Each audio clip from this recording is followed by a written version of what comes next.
And we're all concentrating, the whole crew is concentrating on what's going on, the scene that we're shooting on the set. And some madman comes out of some ghetto lane. He must be under some two-room or something like this, and crawls up the pole, right, up to the top of the pole.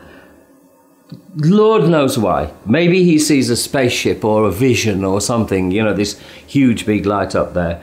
Goes up there, and suddenly there's this almighty sparks flying out, and this body comes flying down from the heavens, right in the middle of the set. The man got blown with electric shocks off the light pole, fused all our lights, and was thrown bodily right into the middle of the thing. It was the most extraordinary moment that I've ever had on any film set ever.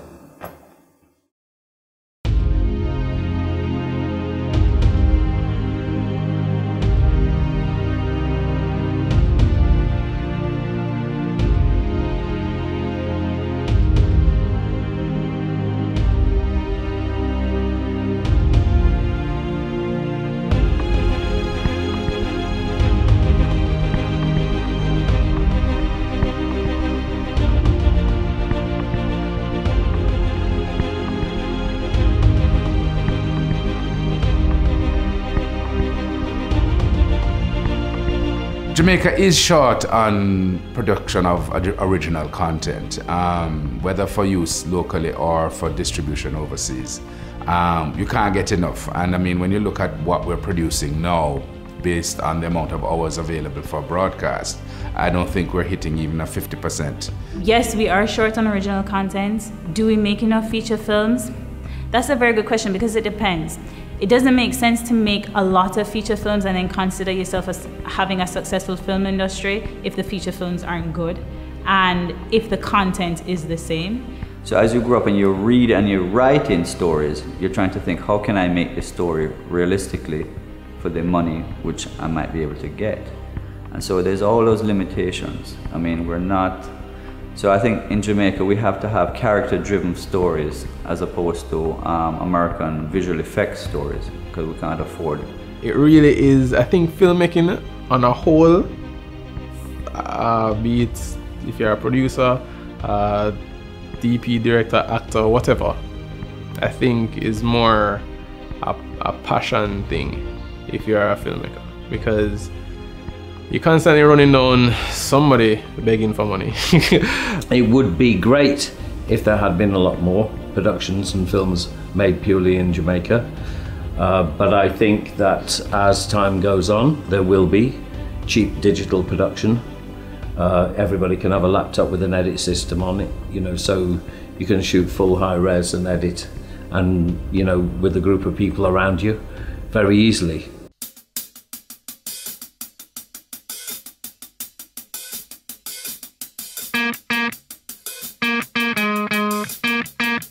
Hi, I'm Robin Chin, affiliate of Enhanced Realism Studios. My name is Kevin Jackson. I'm a writer, filmmaker. In 2014, I teamed up with Kevin Jackson to work on a feature film project called Rizla. Robin came to me with this idea, and I thought it was a very cool idea. You know, he wanted a story that was based on marijuana, you know, involved, you know, young people, and wanted it to be a comedy. When it comes to filmmaking, we basically have 3 stages of pre-production, production, and post-production. Pre-production is where the whole idea is laid out. You brainstorm, you do scripts, you have read-throughs if it's a film, you scout a location.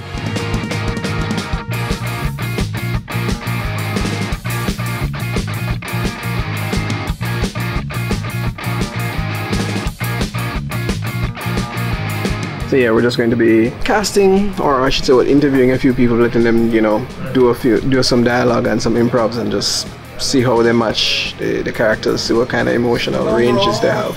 Cool. Time on his own. Miss Blackwood, I don't know, I'm just saying. He's 15.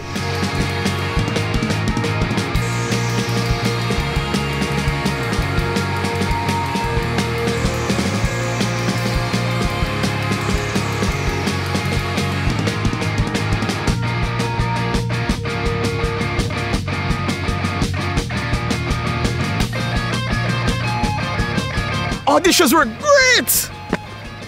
People came out, which I was expected. I was like, okay, what kind of people going to come? I was like, oh, hey, I got some good people here. That was great. The auditions turned out really well. I think we had maybe 3 or 4 days of auditions about that, and lots of people turned up. We literally found somebody that matched each of the characters in the script. And we got some good performances. We had some bad performances too, but we had a lot of good performances. Even if you don't have the acting ability, if you have the passion, you will do what it takes to learn how to act properly.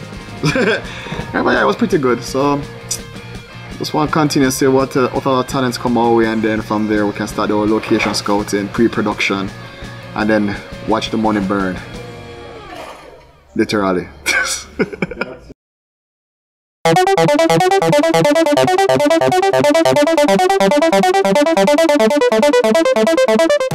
But yeah, so I mean right now it's pretty quiet, so if it can stay like this per se.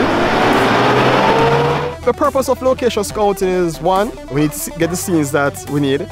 2 is that we know exactly what equipment, what lighting, all the variables that we needed to there.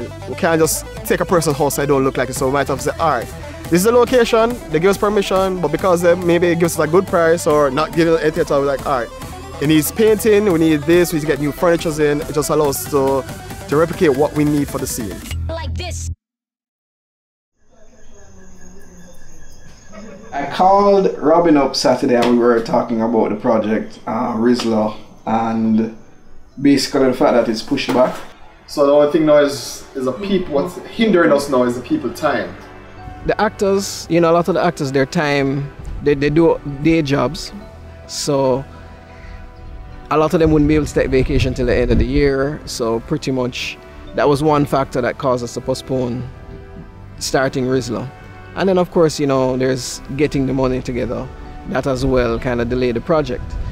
Part of the issue with Jamaica is that the art industry itself is not taken very seriously, or it's not very popular. So people are very wary of investing significant amounts of money into a production, especially when they don't know what the benefit is going to be for them at the end of the day. And part of that problem is the fact that we cannot get films shown, or local films shown out here in our local movie theaters, because it always comes either at a high price or they decide to use or show an international film over a local film. So at the end of the day, the investor is going to be like, well, if nobody's going to see your film, then, you know, what's the point of investing? Investment in film production is obviously a challenge, and that, I think, is not the only reason, but one of the main reasons why we haven't had a plethora of films on a regular basis.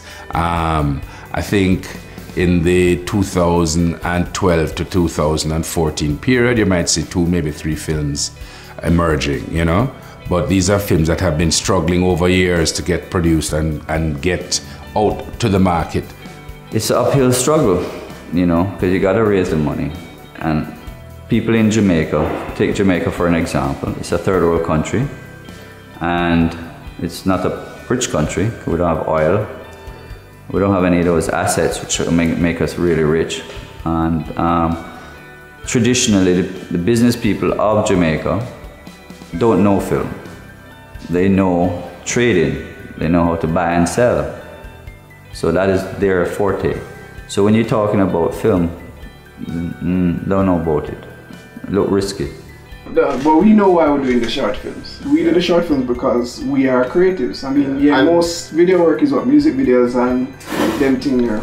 But at the end of the day, we know we want to do movies, we want to tell stories. And the short films are the best way to actually increase our skills. Because every short film we do get better. Exactly. Persons are asking what cameras we're doing when they themselves using the same camera. Bro, my writing skills go up, your videography skills go up, Director skills the go up. actor's skills go up, the editing, everything goes up. So with the creative side of me being downhearted of not creating Rizla, but I don't have to worry about anything, because the next project that we're working on would be Heart Shaped Box, which is actually a short film written by Kevin Jackson, who had that from God knows when. I was like, yo, Robin, I want to get it finished. I was like, all right, let's do it.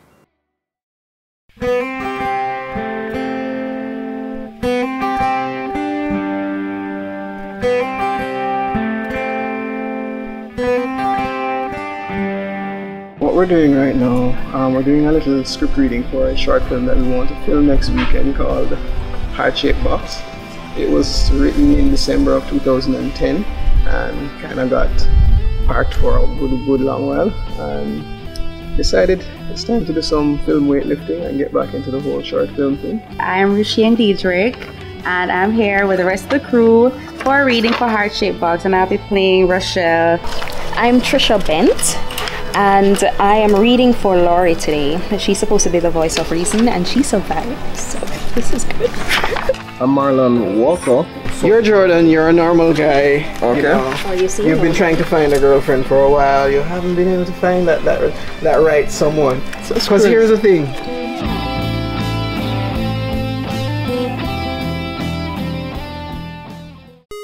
Production is the actual act of shooting. It's the time when you turn up at your location or on your set. The wardrobe comes in, dresses the cast, the hair and makeup do their things. Suddenly everybody's moving into the location, you're ready with the camera, and it literally is lights, camera roll, action. Heart-Shaped Box, scene 1C, take 1. Action. It was a very interesting shoot.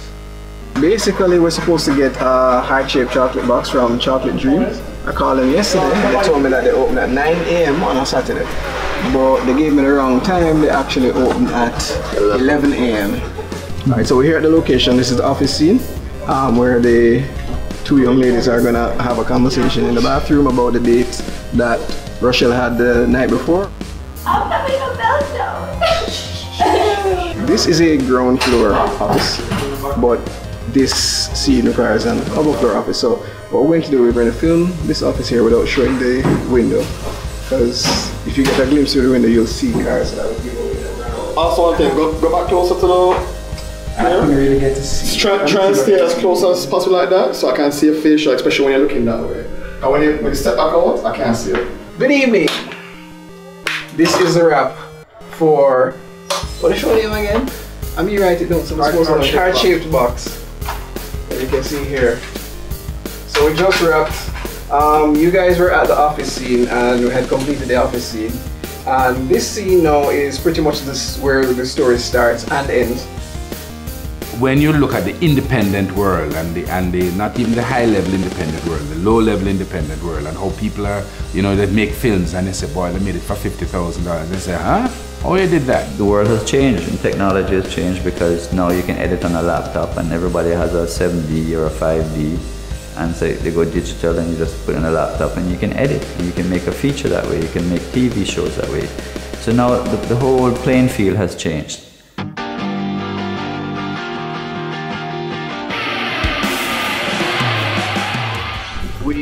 I shot a film called Gone last year for a film festival in Trinidad called the 1 Minute Mobile Film Festival. I had to shoot it with a Samsung Nexus S. Everybody's loving it, so I mean, they wanted us to do it over higher quality, so here we are. Basically what they told me was that they asked me if I could shoot it over because the quality wasn't all that great. It was shot with a cell phone after all.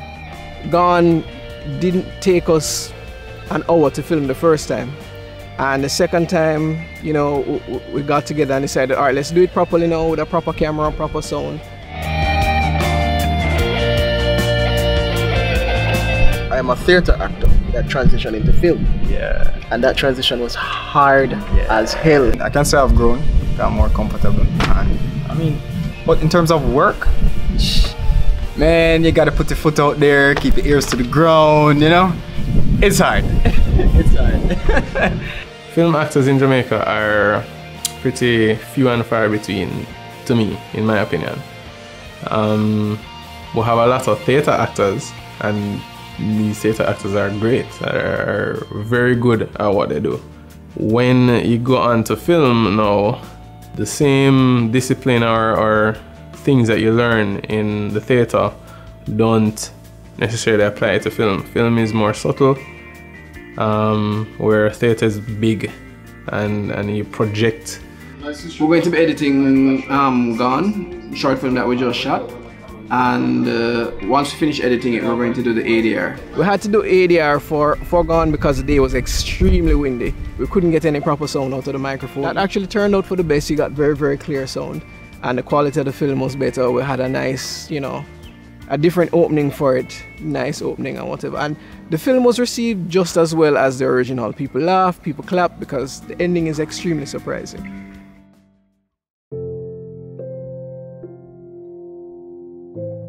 In speaking to the new filmmaker, the up-and-coming filmmaker, the person who is looking to get into the business, and what you define as success. I mean, is success being able to buy the latest and best car and live in a 10-bedroom house and, you know, walking around with coils of money, as they would say? Or is success the fact that you've produced a body of work and some seminal pieces that define who and what you are as a filmmaker, and that establishes the fact that you're telling stories accurately and profoundly, you know? Is that what you define as success?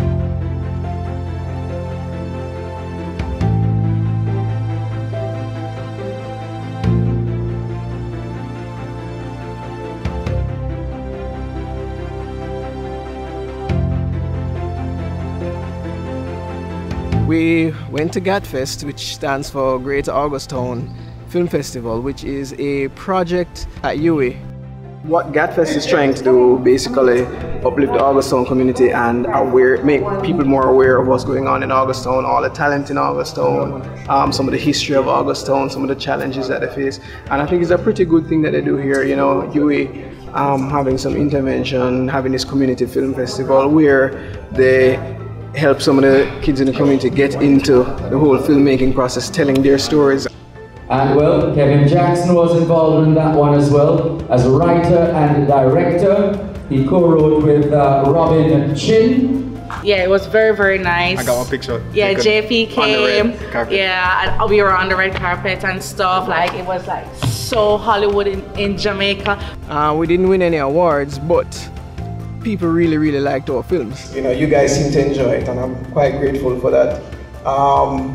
And well, of course, I'm grateful to Robin Chin as well, because he's helped me with all of my films. You know, great cinematographer, great cameraman, and all of that. He entertains all my stupid ideas. So after Heart Shape Box was completed, we went into post-production, which took longer than expected. Post-production, that's where, well, a lot of people think it's just the editing of the film, but editing a film takes a lot, covers a lot of areas. It covers sound, it covers color grading as well. And grading is super duper important to establishing the theme and feel of the film. 5 days ago, we actually started production of Heart Shape Box. Now, 5 days now, we are now doing the post-production. It was like a bit delayed because of other projects with clients that we had to do back in the past. Now we're here, I'm going back to the script, refreshing my mind, and to try now still get things in order in post. So this will be my script to be followed to start layout back again. The purpose of grading the footage is, of course, to give it, well, in many times will be give it a feel or to correct any unbalanced coloring. You might be overexposed, you want to just make sure everything is exposed properly. That's color correction, while color grading is to give everything a feel, a mood. So basically you have all the takes that you shot on your location in production, the wide shot, the close-up, the reverse, the cutaway shots of other people, and you have it all there in a sort of computer bin, and you just pull it down into your timeline and piece it together bit by bit by bit until you create the scene in your mind the way that you hopefully as a director had seen it way back in the pre-production stage. One of the things that Robin and I have always talked about for years is actually putting on screenings, because aside from the film festivals that come up maybe once or twice a year at best, there aren't many places for local filmmakers to show their films. And there are a lot of people doing short films, you know, 1 minute, 10 minutes, 20 minutes, but no place to show them, you know. They might not be of the right quality or time length for a palace amusement. So because we did Heart Shape Box and we wanted to have sort of a premiere for it, we decided, hey, why not just get the film night done now? Let's just call up some friends we know with short films, ask them to contribute their films.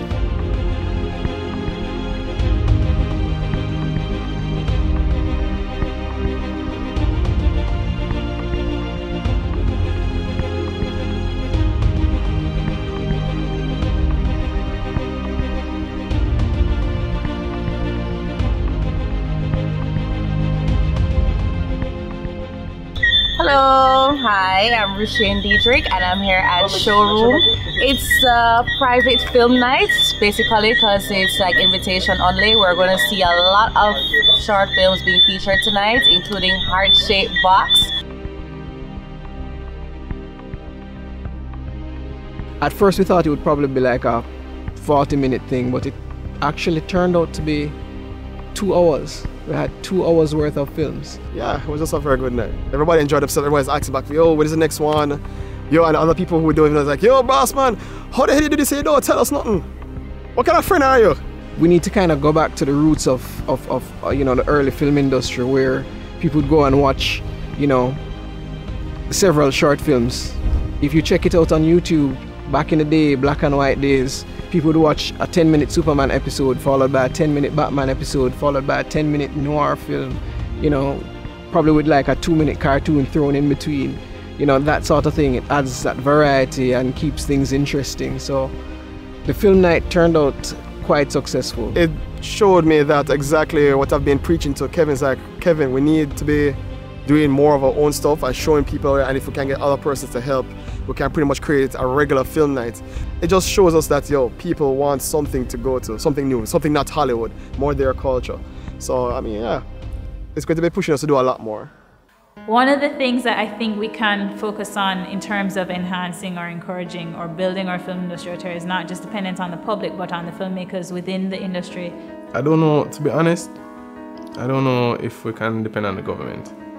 I think the government has a lot of things going on, and we are like a microscopic speck on their radar. Yes, you'd love for the government to come in with some kind of support, whether it is that they're gonna give you, you know, GCT off of tickets at the cinema, or it's going to be some kind of tax incentive, but some kind of mechanism that allows private sector to get involved in financing projects. Well, to tell the truth, I'll be happy to pay you tax on my film when it's making money. Give the incentive to the people who have the money to invest in film. We're happy for you to take the tax. Take it, but we have something for you to take from. Right now, there ain't nothing to take from. The eyes of the world's film financiers come onto Jamaica. They've had Brazil from City of God.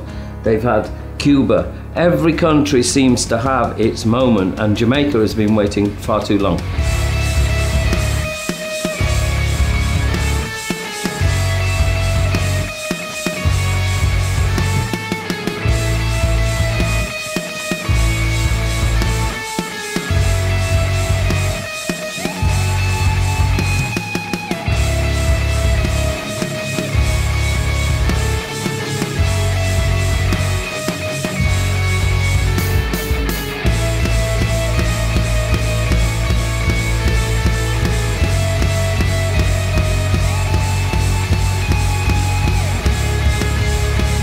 Of course, I mean, you know, he eventually got up, and you know, we went out to him. He got up and he kind of staggered away and back down his lane again. But very. So what was the lesson learned from that? The lesson, anything can happen, and just be ready for it.